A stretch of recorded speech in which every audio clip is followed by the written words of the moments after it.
Coulombs law is relatively simple to use, but don't be fooled. Simply memorizing a formula and plugging in numbers and getting a result doesn't mean you truly understand Coulombs law. Real understanding comes from being able to predict what happens in different scenarios as charges get larger or they get closer or farther apart. Predicting which scenarios have higher or lower energy is really the most useful part of understanding Coulombs law. Coulombs law can be used to rank the interaction energy of different charges at different energies. The energy will depend on the magnitude of the charges and the distance separating the charges. In comparing energies of different scenarios, we will use the simplified version of Coulombs law, which has the product of the charges in the numerator and the distance in the denominator.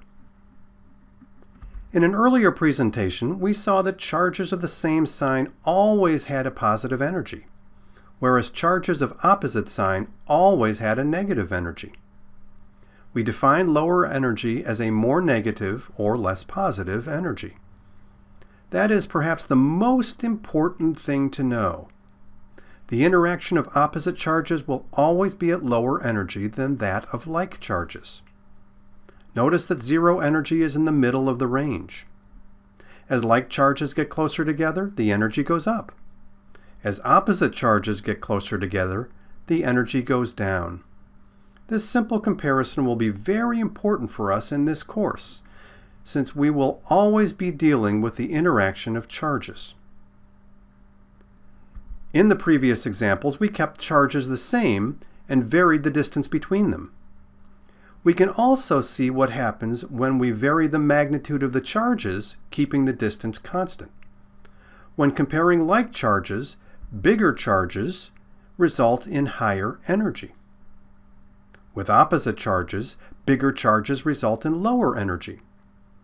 You should use Coulombs law to verify the energies shown on the plot. We can compare specific scenarios, asking which scenario is at higher or lower energy.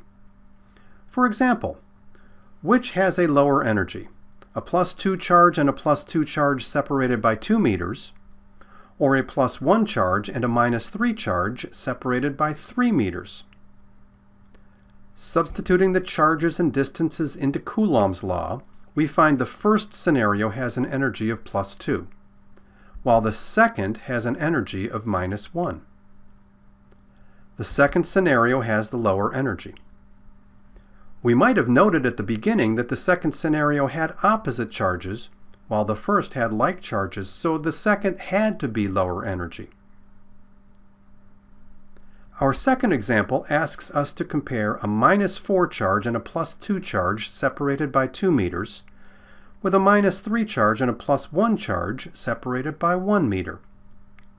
Substituting the values into Coulombs law, we find the first scenario has an energy of -4, while the second has an energy of -3. Since we define lower energy as more negative, the first scenario has a lower energy. It is important to note that lower energy does not mean closer to zero. Rather, it means more negative. This is a point that is sometimes confusing for students.